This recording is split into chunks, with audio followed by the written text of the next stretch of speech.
ఇది మూడవ పర్యాయం మనం భాగవత ఆరాధన చేసుకోవటం. ముఖ్యంగా పోతన్న తెలుగుల పుణ్యపేటి అన్నారు. తెలుగువారి పుణ్యమంతా ఒక పెట్టెలో పెడితే అది పోతన్న గారు. అంటే ఆ పోతన్న గారు పెట్టినటువంటి పుణ్యాల పంటను మనం ఆస్వాదిస్తే మనం కూడా పుణ్యాత్ములం అవుతాం. ఆ పుణ్యాత్మత అనేటువంటిది మానవుడికి చిట్ట చివరికి ప్రతి జీవి పొందవలసినటువంటి ముక్తి అనేటువంటి దానికి మార్గాన్ని చూపిస్తుంది. కాబట్టి భాగవతము తప్పనిసరిగా వినాలి. ఇక్కడ వినవచ్చు అనే మాట లేదు, అంటే ఆప్షన్ లేదు. ఎందుకనంటే ఒక మహాఫలాన్ని మనం తప్పనిసరిగా పొందాలి. ఆ మహాఫలాన్ని పొందడం కోసమే భగవంతుడు మనకు జన్మనిచ్చాడు. అటువంటి ఈ మానవ జన్మ జంతువునాం నరజన్మ దుర్లభం అన్నారు.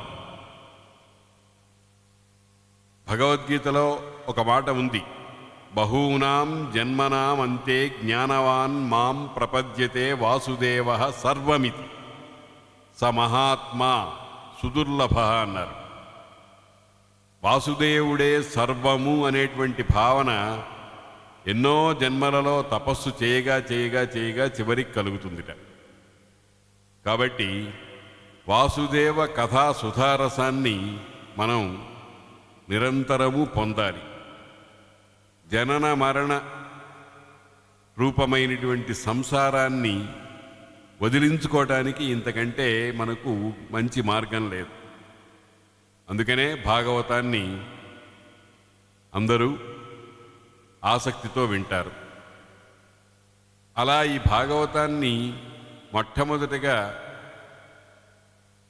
పారాశర్యుని వ్యాసులవారి కుమారుడు శుకుడు అధ్యయనం చేశాడు. ఆ తరువాత ఆయన పరీక్షిత్తుకి చెప్పాడు. అటువంటి పరీక్షిన్ మహారాజు ఓ రకంగా చెప్పాలి అంటే కారణజన్ముడు. పరీక్షిన్ మహారాజు కారణజన్ముడు. కారణజన్ముడు అంటే ఏదో ఒక ప్రత్యేకమైన కారణం కోసం పుట్టినటువంటి వాడు. మనమందరివి కూడా యాదృచ్ఛిక జన్మలు. మన ఇష్టానిష్టాలతో సంబంధం లేకుండా, మన సంకల్ప వికల్పాలతో సంబంధం లేకుండా పుట్టాం, పెరుగుతున్నాం, వెళ్ళిపోతూ ఉన్నాం. కానీ పరీక్షిత్ అట్లా కాదు. పరీక్షిత్తే అలా కాదు అని అంటే శుకుడు సంగతి చెప్పనక్కర్లేదు. శుకుడు సంగతే అలా ఉంది అని అంటే కృష్ణద్వైపాయనుల వారి సంగతి చెప్పనక్కర్లేదు. కృష్ణద్వైపాయనుల వారే అంత గొప్పవారు అని అంటే కృష్ణుడి సంగతి చెప్పనక్కర్లేదు. అందుకనే కృష్ణం వందే జగద్గురుం, కృష్ణుణ్ణి జగద్గురువైనటువంటి శ్రీకృష్ణుణ్ణి నేను నమస్కారం చేస్తున్నాను అన్నారు. కిందటి ప్రసంగాల్లో ఈ మాట వచ్చింది, ఒక్కసారి స్మరణ చేస్తాము. ఏంటంటే కృష్ణం వందే జగద్గురుం అన్నారు, కానీ ఏ కారణంగా ఎందుకు నమస్కారం చేస్తున్నావు అనే ప్రశ్న అక్కడ పుట్టడం లేదు. దాన్నే పెద్దవాళ్ళు ఏమంటారంటే అహైతుక భక్తి అని అంటారు. ఒక కారణాన్ని పురస్కరించుకుని చేసేటువంటి భక్తి సహైతుకం. కారణం లేదు. దానికి నేను చాలా దృష్టాంతాలు ఇదివరకు ప్రస్తావన చేశాను, మరొకసారి స్మరించుకోవాలి. తల్లి పిల్లల్ని ప్రేమిస్తుంది, వాత్సల్యం చూపిస్తుంది, కారణమేం లేదు, తల్లి అంతే. అలాగే పిల్లలు తల్లి యందు, తండ్రి యందు, గురువునందు దైవభావన పెట్టాలి. ఏమి సాధించటానికి అనే ప్రశ్న ఉండదక్కడ. దాన్నే ఆత్మారామాశ్చ మునయః నిర్గ్రంథాపి ఉరుక్రమే కుర్వంత్యహైతుకీం భక్తిమిత్థంభూత గుణో హరి అని భాగవతంలో చెప్పారు. ఆత్మారాములు, నిర్గ్రంథులు, మునులు కుర్వంతి అహైతుకీం భక్తిం. ఏమిటి మామూలుగా సృష్టిలో ప్రతిదానికి ఎందుకు చేస్తున్నావు అనేటువంటి ప్రశ్న ఉంటుంది, కానీ భక్తి విషయంలో అలా ఉండకూడదన్నారు. కుర్వంతి అహైతుకీం భక్తిం. ఎందుకనంటే ఇత్తంభూత గుణో హరిహి, ఇటువంటి గుణాలు కలిగినటువంటి వాడు హరుడు. ధీరులు, సువిచారులు, ఆత్మారాములు, యోగివరులు హరిభజనము నిష్కారణమ చేయుతుందురు, నారాయణుడట్టివాడు నవ్య చరిత్ర అని పోతన గారు కూడా అన్నారు.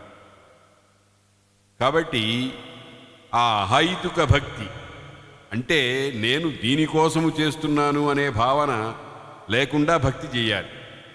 భగవంతుడు ఫలితం ఇస్తాడెట్టాగో, ఆ ఫలితం మీద దృష్టి పెట్టవద్దు అని అన్నారు. అటువంటి భాగవతం శ్రీ సుఖమహర్షి తన తండ్రి అయినటువంటి వేదవ్యాసుల వారి దగ్గర నుంచి అధ్యయనం చేసి, ఆయనకి ఒక ప్రవృత్తి ఉందిట, ఒక రకంగా మెలగే స్వభావం ఉంది. ఏమిటంటే ఆయన ఎప్పుడూ కూడా గోదోహనకాల మాత్రం కంటే ఎక్కువ ఎక్కడో ఉండట. గోదోహనం అంటే ఆవు పాలు పితకటం. ఆవు పాలు పిండటానికి ఎంత సమయం పడుతుందో అంతకంటే ఎక్కువ సమయం ఎక్కడా నించోట. ఏమండి, అయితే ఏమిటి, దీనివల్ల ఏమిటి గొప్ప అని మనకు అనిపిస్తుంది. ఏమిటంటే కాసేపు ఎక్కడైనా ఒక చోట మనం నిలవాలి అనేటువంటి భావన వచ్చేటప్పటికి దాని మీద మనకు మమకారం ఏర్పడుతుంది. మమకారము సర్వ అనర్థ హేతు. మమ అనేటువంటి 2 మాటలు చాలా భయంకరమైనటువంటి మాటలు అని అన్నారు. అటువంటి మమకారము లేకుండా నిత్య సంచరణశీలం కలిగినటువంటి వాడు ఆయన. ఎక్కడైనా ఒకవేళ ఉండవలసి వస్తే గోదోహనకాల మాత్రం ఉంటారట ఆయన.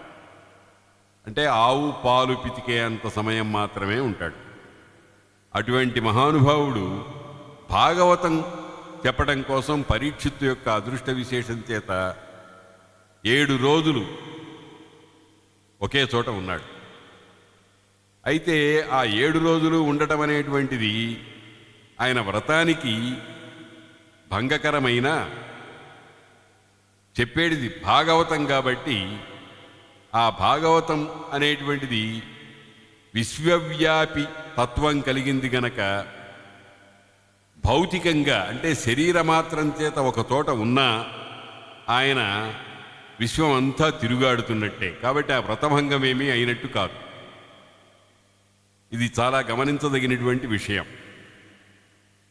ఇంకొక విషయం ఏమిటంటే ప్రతిజ్ఞలు ఉంటాయి కొంతమందికి, కానీ భగవంతుడు కూడా అప్పుడప్పుడు కొన్ని ప్రతిజ్ఞలు చేస్తూ ఉంటాడు. కానీ భగవంతుడు భక్త సంరక్షణ కోసం ప్రతిజ్ఞల్ని కూడా ఉల్లంఘిస్తూ ఉంటాడు. పర్వాలేదులే సర్దుకుందాంలే అనుకుంటాడు. అది తీసుకుని ఆధారంగా తీసుకుని మనం ఉల్లంఘించకూడదు, మనం చేపట్టిన వ్రతాలు తీయకూడదు. భగవంతుడి విషయంలో అది గుణం, మన విషయంలో అది దోషం. అటువంటి శుకుడు భాగవతాన్ని అధ్యయనం చేయటం అంటే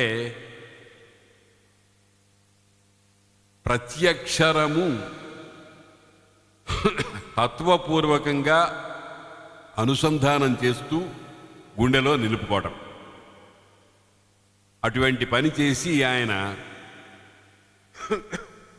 భాగవతాన్ని పరీక్షిన్ మహారాజుకి చెప్పాడు. పరీక్షిన్ మహారాజుకి ఎందుకు శుకుడు భాగవతం చెప్పవలసి వచ్చిందో ఆ ఘట్టాన్ని ఈ 5 రోజులు మనం ప్రవచనాంశంగా తీసుకుందాం. పరీక్షిత్తు చాలా గొప్పవాడు. ఎందుకనంటే పరిక్షీణ దశలో పుట్టాడు. కురువంశము ఇంకా ఇక్కడి నుంచి వంశము లేదు అనేటువంటి దశలో ఆయన అవతరించాడు. కురు వంశ పరీక్షీణ దశలో పుట్టాడు కాబట్టి పరీక్షిత్ అన్నారు. అంతేకాకుండా అతని అదృష్టం ఏమిటంటే తల్లి గర్భంలో ఉండగా అశ్వత్థామ బ్రహ్మశిరోనామకాస్త్రం వేసి కాల్చి పారేద్దామని ప్రయత్నం చేసినప్పుడు ఆ మాతృగర్భంలో ఉండేటువంటి ఇంకా పుట్టబోతూ ఉండేటువంటి ఆ బాలుని ఆ పిండాన్ని బ్రహ్మాస్త్రం అంటే ఇప్పుడు యాటం బాంబులు 10 యాటం బాంబుల కంటే గొప్పదన్నమాట. అటువంటి బ్రహ్మాస్త్రము ప్లుష్టం అంటారు, బూడిద చేసి పారేయటానికి ప్రయత్నం చేస్తూ ఉన్నప్పుడు శ్రీకృష్ణ పరమాత్మ ఒక గద పుచ్చుకుని అంగుష్టమాత్ర దేహుడై, అంగుష్టం అంటే బొటనవేలు. బొటనవేలు ఎవరిది అనేది వేరే సంగతి. మన బొటనవేలు ప్రమాణమును కృష్ణ పరమాత్మ బొటనవేలు ప్రమాణము ఎక్కువగా ఉంటుంది. భీమసేనుడి బొటనవేలు మన బొటనవేలు ఒకటి కాదు. భీమసేనుడికి వృకోదరుడు అని పేరు. వృకము అని అంటే తోడేలు కడుపులో జఠరాగ్ని అనేది అంగుష్ట మాత్రం ఉంటుందిట. మనందరికీ వెంట్రుక వాసి ఉంటుందిట. మనకు వెంట్రుక కంటే కూడా సన్నగా ఉంటుంది, ఆయనకి అంగుష్ట మాత్రంగా ఉంటుంది. అందుకని బళ్ళ కొద్దీ తినగలడు. అయితే చమత్కారంగా ఈ అంగుష్టం ఎవరిది, ఒక్కొక్క మనిషి అంగుష్టం ఒక్కొక్క ప్రమాణంలో ఉంటుంది.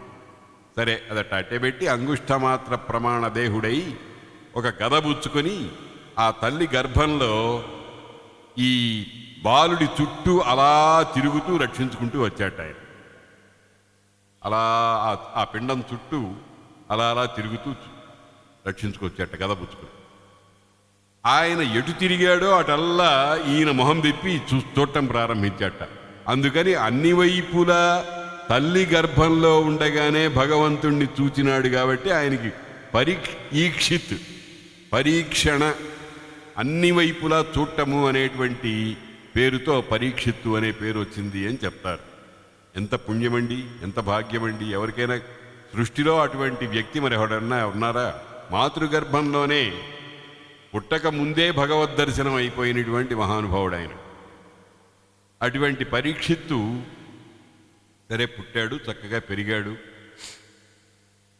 కాలకర్మవశం చేత ఒక చిన్న తప్పు పని చేశాడు. ఆ తప్పు పనికి ఇష్టపూర్వకంగా తనంత తాను ఒక శిక్ష విధించుకున్నాడు. ఆ విధించుకుని ఈ భౌతికమైన దేహాన్ని వదిలేయాలి అనేటువంటి సంకల్పం పెట్టి దానికి ముందు భాగవత శ్రవణం చేశాడు. కాబట్టి భాగవత ప్రథమ శ్రోత శుకుడైతే రెండవ శ్రోత పరీక్షిత్. మొదటవాడు రెండవవాడు. అటువంటి పరీక్షిత్తు పుట్టాడు, పెరిగాడు. అప్పుడు రాజ్యము ధర్మరాజు గారి చేతిలో ఉంది. కృష్ణుడు అవతారాన్ని చాలించేసేసాడు. ద్వారకానగరంలో కృష్ణుడు తన శరీరాన్ని వదిలిపెట్టేసేసాడు. ఆ ద్వారకానగరంలో శరీరం వదిలిపెట్టేసిన తర్వాత అర్జునుడు తన శక్తియుక్తులన్నీ వినియోగించినా కానీ కృష్ణుని యొక్క ధర్మపత్నులు, భార్యలు ఎవరిని రక్షించలేకపోయినాడు. అందుకనే అక్కడ వ్యాసుల వారు మాట అంటారు, కాలమూలంబు సర్వంబు కాలోహి దురతిక్రమ. కాలాన్ని ఎవడు దాటలేడు. జరగవలసి ఉంటే అంతే. అది కూడా కాలం కూడా భగవదధీనం. అందుకనే మనం అంటాం కాలాత్మక పరమేశ్వర రామ. శ్రీరామచంద్రుణ్ణి కాలాత్మక పరమేశ్వరుడు అని అంటూ ఉంటాం. అటువంటి స్థితిలో కృష్ణుడు వెళ్ళిపోయిన తర్వాత ధర్మరాజు గారికి ఒక సంకల్పం కలిగింది, నేను ఇంకా ఉండనక్కరలేదు భూలోకంలో అని. అంటే దాన్ని ఏమంటారంటే విరక్త స్థితి, వైరాగ్యం. వైరాగ్యం అంటే దేనియందు అనురాగం లేకపోవటం, ఇది నాది, నాకు ఇది కావాలి అనుకోకుండా ఉండటం అనేది. అది చాలా కష్టమైన విషయం.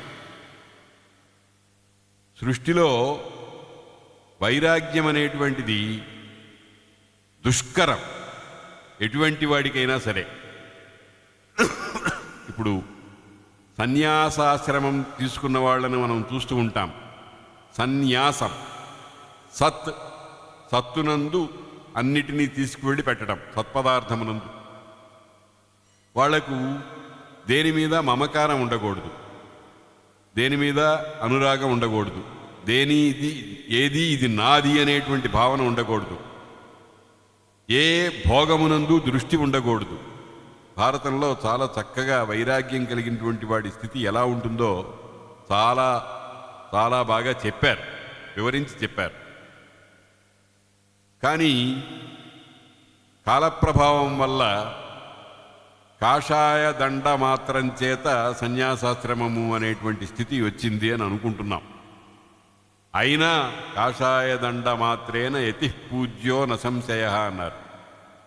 ఆ మాత్రం ఉన్నా సరే యతిని పూజించాలి అని అన్నారు. కానీ దాన్ని ఏమంటారంటే సన్యాసము అనేది రెండు రకాలుగా ఉంటుంది. ఒకటి విద్వత్ సన్యాసము, ఇంకొకటి వివిధిషా సన్యాసము అని. విద్వత్ సన్యాసము అంటే అన్నీ తెలుసుకున్నవాడు పొందేటువంటి సన్యాసం. వివిధిష అంటే జ్ఞానం పొందాలి అనే భావనతో సన్యాసం తీసుకోవటం. అటువంటి వివిధిషా సన్యాసము తరువాతిది విద్వత్ సన్యాసం. ఈ పరీక్షిత్తుకి అటువంటి భావన కలిగింది, ధర్మరాజుకి అటువంటి భావన కలిగింది. ఇంకా మనము ఈ భూలోకంలో ఉండాల్సిన అవసరం లేదు. ఎందుకనంటే కాలము చాలా మారిపోతోంది. ఏం మార్పు వచ్చింది? ద్వాపర యుగం అయిపోయి కలియుగం ప్రారంభమైంది. కలి అంటేనే పాపం. కలి అనేటువంటిది, అందులో ధర్మము ఒక్క పాదం మాత్రమే ఉంటుందిట. 4 పాదాల్లో ఉండవలసిన ధర్మము ఒక్క పాదమే మాత్రమే ఉంటుంది. అంటే ఆవు 3 కాళ్ళు వెరగొట్టి ఒక్క కాలుతో నడవమంటే ఆవుకి ఎంత కష్టమో, ఆ విధంగా ధర్మం అనేటువంటి గోవునకు ఒక కాలు మాత్రమే ఉంటుంది. అటువంటి పరిస్థితి చూచి ఆయనకి ఆర్తి కలిగింది. అయ్యో, కాలం మహిమ వల్ల ధర్మం అనేటువంటిది నాశనం అయిపోయింది. ఎందుకంటే ఆయన ధర్మరాజు, ధర్మము చేత రాజిల్లేవాడు అని ఆయన ఏం చేశాడంటే వైరాగ్యాన్ని తీసుకున్నాడు. వైరాగ్యాన్ని మనస్సులో చక్కగా భావన చేశాడు. ఆ భావన చేసి, వైరాగ్యంలో ఏమిటి ముఖ్యమైన ప్రధానమైన విషయం ఏమిటి? మమకార త్యాగం. నాది అనేటువంటిది ఏమీ లేకుండా తుడిచిపెట్టేస్తూ ఉండటం అనేటువంటిది వైరాగ్యం యొక్క లక్షణం. అందుకని ఆయన ఏం చేశాడు? మొట్టమొదటిగా ఆయనకి ఒక బాధ్యత ఉంది. రాజ్య పరిపాలన అనేటువంటిది ధర్మంలో భాగం. ఎవడో వాడు పరిపాలించుకుంటాడులే అని వదిలిపెట్టకూడదు. ఎంత వైరాగ్యం ఉన్నవాడైనా సరే దానికి తగినటువంటి ఏర్పాట్లు చేయాలి. అటువంటి ఏర్పాట్లు చేయటానికి ఏం చేశాడు ఆయన? ధర్మరాజు గారు పరీక్షిత్తుని రాజుగా ఏర్పాటు చేశాడు. పరీక్షిత్తుని రాజుగా ఏర్పాటు చేయటం అనే మాటకు అర్థం ఏమిటంటే, రాజ్యము ధర్మం, రాజ్యపాలన ధర్మం. రాజ్యపాలనను ఏమరకూడదు. ఆ రాజ్యపాలన భోగ దృష్టితో కాదు, యోగ దృష్టితో చేయాలి. అందుకోసమని ఆయన తగిన ఏర్పాటు చేశాడు. కలివర్తనంబును క్రౌర్య హింసా అసత్య దంభ కౌటిల్యాద్యధర్మచయము పురముల గృహముల భూముల తనలోన కలుగుట తలపోసి కరిపురమున మనుమని రాజవై మనుమని దీవించి సింధుతోయ కణాభిషిక్తు చేసి అనిరుద్ధ నందనుండైన వజ్రుని తెచ్చి మధుర పట్టము గట్టి మమత బాసి కరుల తురగములను కంకణాదికముల మంత్రిజనుల బుధుల మానవతుల అఖిలమైన ధనము అభిమన్యు సుతునకు నప్పగించి బుద్ధినాశ్రయించి. ఇది ధర్మరాజు చేసిన పని. కలివర్తనమున, కలి వచ్చేసింది,